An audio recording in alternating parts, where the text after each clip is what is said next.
Mr. President, Mr. Speaker, members of the Congress of the United States, for the first time in our national history, a president delivers his annual message to a new Congress within a fortnight of the expiration of his term of office.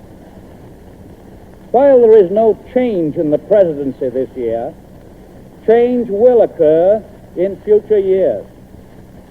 It is my belief that under this new constitutional practice, the president should, in every fourth year, insofar as seems reasonable, review the existing state of our national affairs and outline broad future problems, leaving specific recommendations for future legislation to be made by the president about to be inaugurated.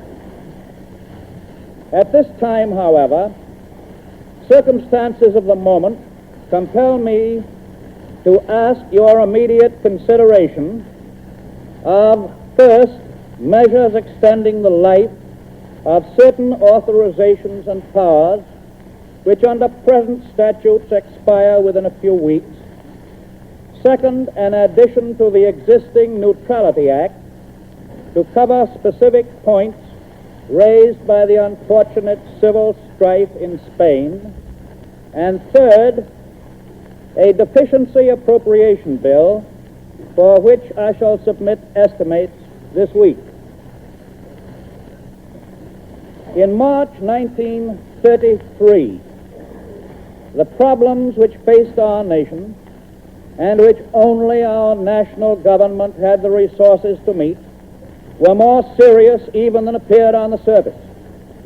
It was not only that the visible mechanism of economic life had broken down. More disturbing was the fact that long neglect of the needs of the underprivileged had brought too many of our people to the verge of doubt as to the successful adaptation of our historic traditions to a complex modern world. In that lay a challenge to our democratic form of government itself. Ours was the task to prove that democracy could be made to function in a world of today as effectively as in the simpler world of 100 years ago. Ours was the task to do more than to argue a theory.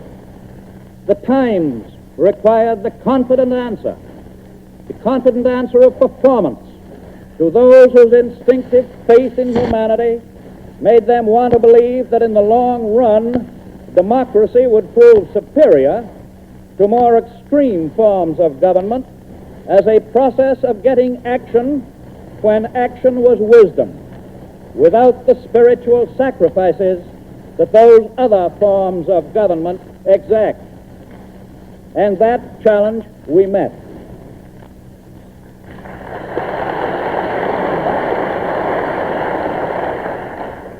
To meet it required unprecedented activities under federal leadership to end abuses, to restore a large measure of material prosperity, to give new faith to millions of our citizens who had been traditionally taught to expect that democracy would provide continuously wider opportunity and continuously greater security in a world where science was continuously making material riches more available to man. In the many methods of attack with which we met those problems, you and I, by mutual understanding and by determination to cooperate, helped to make democracy succeed by refusing to permit unnecessary disagreement to arise between our two branches of our government. That spirit of cooperation was able to solve difficulties of extraordinary magnitude and ramification with few important errors and at a cost that was cheap when measured by the immediate necessities and by the eventual results. I look forward to a continuance of that cooperation in the next 4 years. I look forward also to the continuance of the basis of that cooperation. A mutual respect for each other's proper sphere of functioning in a democracy which is working well, and a common sense realization of the need for play in the joints of the machine.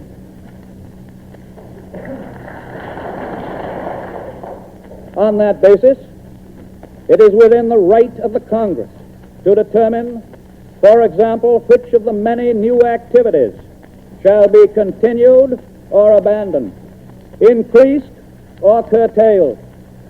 And on that same basis, the President alone has the responsibility for their administration. I find that this task of executive management has reached the point where our administrative machinery needs comprehensive overhauling. And I shall therefore shortly address the Congress more fully in regard to modernizing and improving the executive branch of the government. That cooperation of the past 4 years between the Congress and the President has aimed at the fulfillment of a twofold policy. First, economic recovery through many kinds of assistance to agriculture, to industry, and to banking. And second, deliberate improvement in the personal security and opportunity of the great mass of our people. The recovery we sought was not to be merely temporary. It was to be a recovery protected from the causes of previous disasters. With that aim in view, to prevent a future similar crisis, you and I joined in a series of enactments: safe banking and sound currency, the guarantee of bank deposits, protection for the investor in securities, the removal of the threat of agricultural surpluses, insistence on collective bargaining, the outlawing of sweatshops, child labor, and unfair trade practices, and the beginnings of security.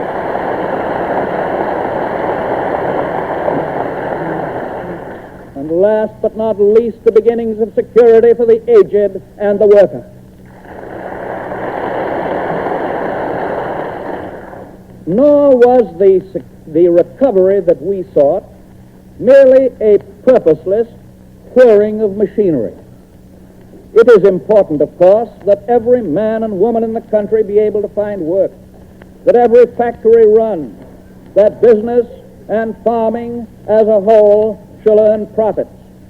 But government in a democratic nation does not exist solely or even primarily for that purpose. It is not enough that the wheels turn. They must carry us in the direction of a greater satisfaction in life for the average citizen.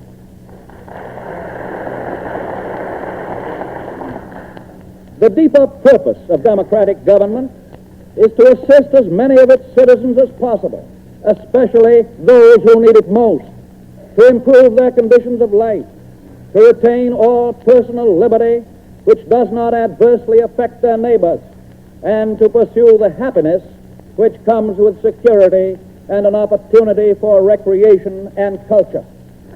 Even with our present recovery, we are far from the goal of that deeper purpose.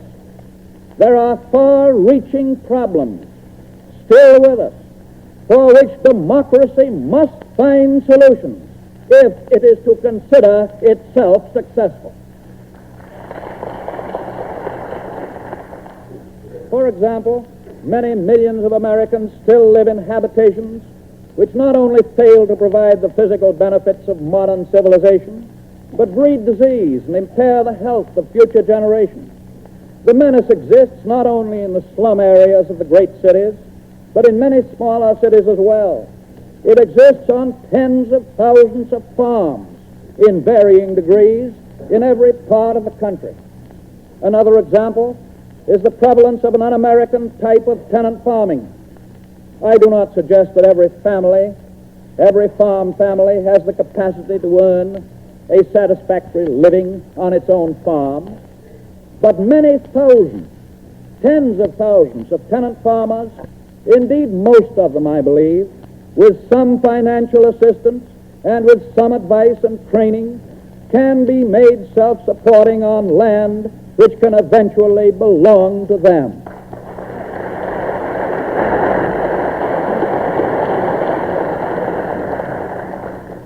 The nation would be wise to offer them that chance instead of permitting them to go along as they do now, year after year, with neither future security as tenants, nor hope of ownership of their homes, nor expectation of bettering the lot of their children.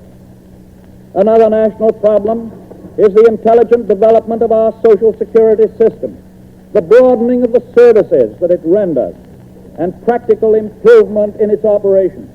In many nations where such laws are in effect, success in meeting the expectations of the community has come through frequent amendment of the original statute. And, of course, the most far-reaching and the most inclusive problem of all is that of unemployment and the lack of economic balance, of which unemployment is at once the result and the symptom. The immediate question of adequate relief for the needy unemployed who are capable of performing useful work I shall discuss with the Congress during the coming months. To that broader task of preventing unemployment is a matter of long-range evolutionary policy, and to it we must continue to give our best thought and effort. We cannot assume that immediate industrial and commercial activity, which mitigates present pressures, justifies the national government at this time in placing the unemployment problem in a filing cabinet of finished business.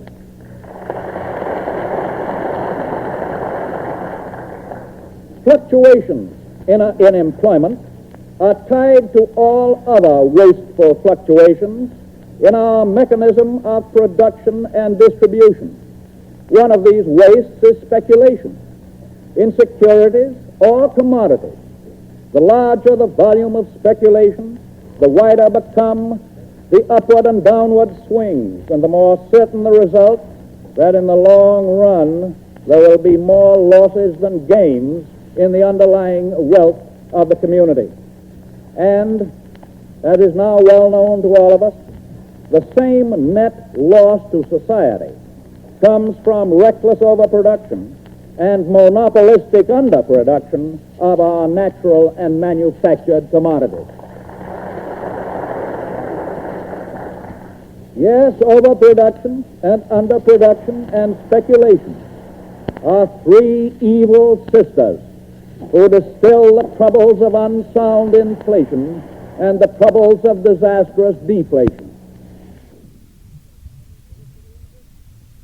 It is to the interest of the nation as a whole to have government help private enterprise to gain sound general price levels and to protect those levels from wide and perilous fluctuations. We know now that if early in 1931 government had taken the steps that were taken 2 or 3 years later, the Depression would never have reached the depths of the beginning of 1933.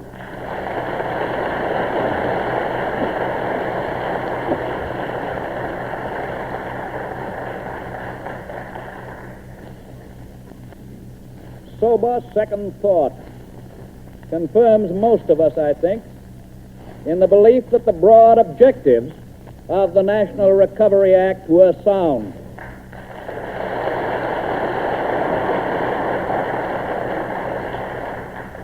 We know now that its difficulties arose from the fact that it tried to do too much.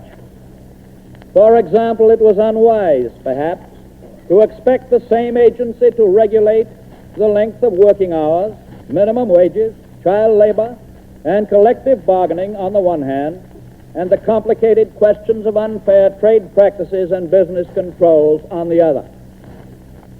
The statute of NRA has been outlawed. The problems have not. They are still with us.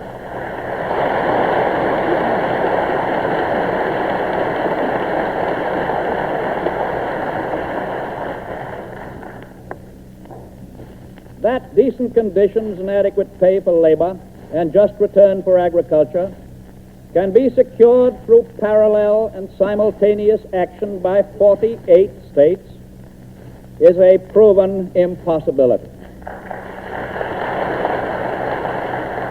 It is equally impossible to obtain curbs on monopoly, on unfair trade practices, and speculation by state action alone. There are those who sincerely or insincerely still cling to state action as a theoretical hope.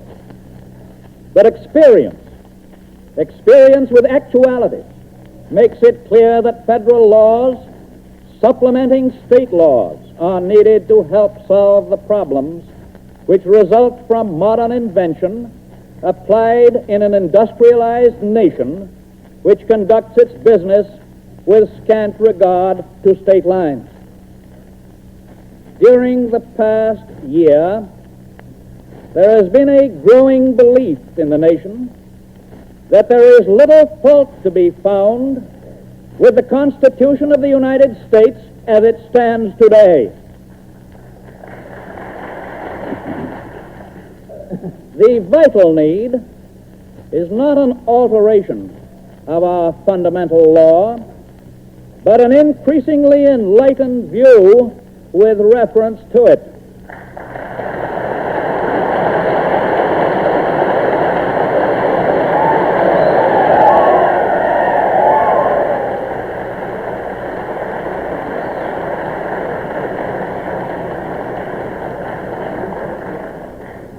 Difficulties have grown out of its interpretation, but rightly considered, it can be used as an instrument of progress and not as a device for prevention of action.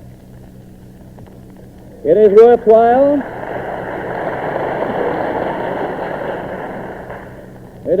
our while to read and reread the preamble of the Constitution of the United States and Article 1 thereof, which confers the legislative powers upon the Congress of the United States.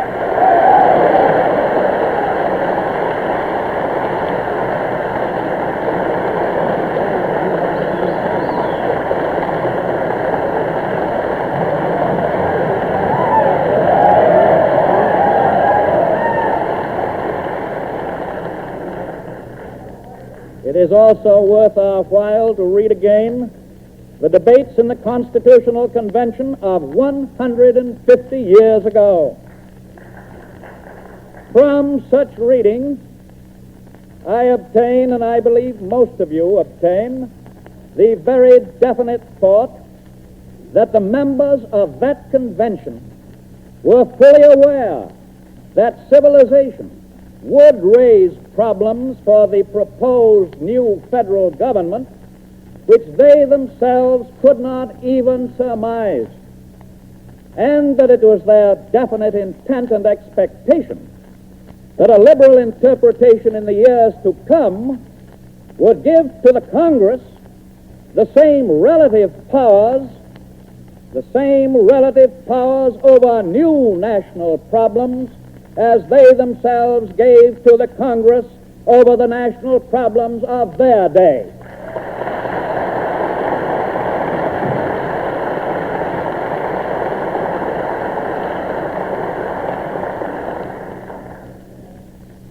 In presenting to the convention the first basic draft of the Constitution, Edmund Randolph explained that it was the purpose to insert essential principles only, lest the operation of government should be clogged by rendering those provisions permanent and unalterable, which ought to be accommodated to times and events. With a better understanding of our purposes and a more intelligent recognition of our needs as a nation, it is not to be assumed that there will be prolonged failure to bring legislative and judicial action into closer harmony. Means must be found to adapt our legal forms and our judicial interpretation to the actual, present, national needs of the largest progressive democracy in the modern world.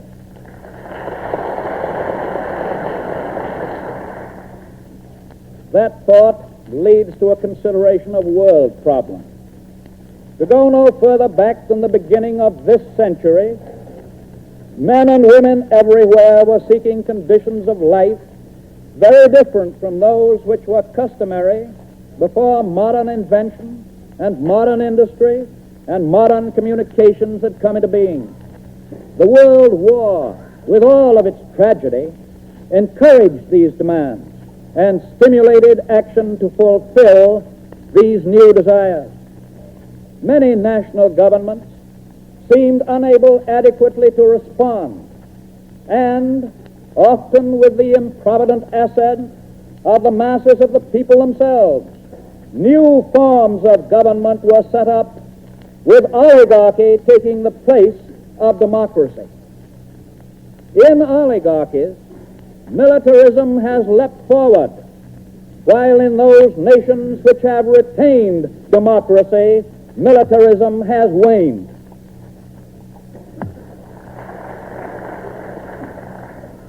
I have recently visited 3 of our sister republics in South America. The very cordial receptions with which I was greeted were in tribute to democracy.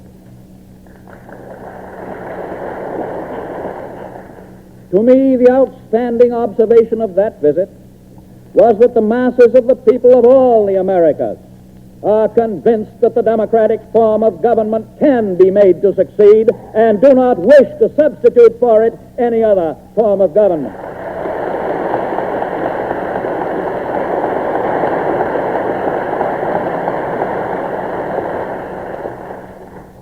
They believe that democracies are best able to cope with the changing problems of modern civilization within themselves, and that democracies are best able to maintain peace among themselves. The Inter-American Conference, operating on these fundamental principles of democracy, did much to assure peace in this hemisphere. Existing peace machinery was improved. New instruments to maintain peace and eliminate causes of war were adopted. Wider protection of the interests of the American republics in the event of war outside the Western Hemisphere was provided. Respect for and observance of international treaties and international law was strengthened. Principles of liberal trade policies as effective aids to the maintenance of peace were reaffirmed. The intellectual and cultural relationships among American republics were broadened as a part of the general peace program. In a world unhappily thinking in terms of war, the representatives of 21 nations sat around the table in an atmosphere of complete confidence and understanding, sincerely discussing measures for maintaining peace. Here was a great and permanent achievement, directly affecting the lives and security of the 250 million human beings who dwell in this Western Hemisphere. Here was an example which must have a wholesome effect upon the rest of the world. Yes, in a very real sense, the conference in Buenos Aires sent forth a message on behalf of all the democracies of the world to those nations which live otherwise. Because such governments, such other governments, are perhaps more spectacular, it was high time for democracy to assert itself.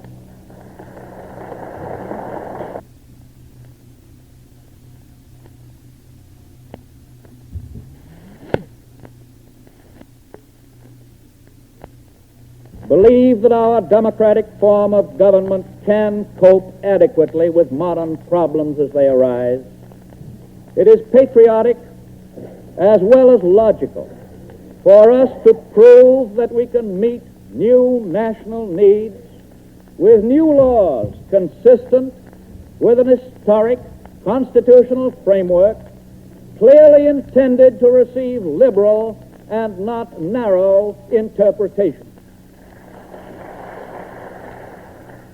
The United States of America within itself must continue the task of making democracy succeed. In that task, the legislative branch of the government will, I am confident, continue to meet the demands of democracy, whether they relate to the curbing of abuses, the extension of help to those who need help, or the better balancing of our interdependent economy. So, too, the executive branch of the government must move forward in this task and at the same time provide better management for administrative action of all kinds. The judicial branch also is asked by the people to do its part in making democracy successful. We do not ask the courts to call non-existent powers into being, but we have a right to expect that conceded powers, or those legitimately implied, shall be made effective instruments for the common good.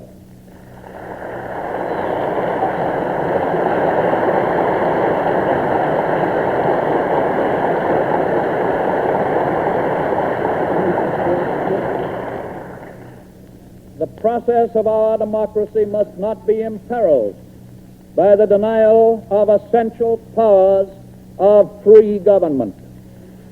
Your task and mine is not ending with the end of the Depression. The people of the United States have made it clear that they expect us to continue our active efforts in behalf of their peaceful advancement. In that spirit of endeavor and service, I greet the 75th Congress of the United States at the beginning of this auspicious new year.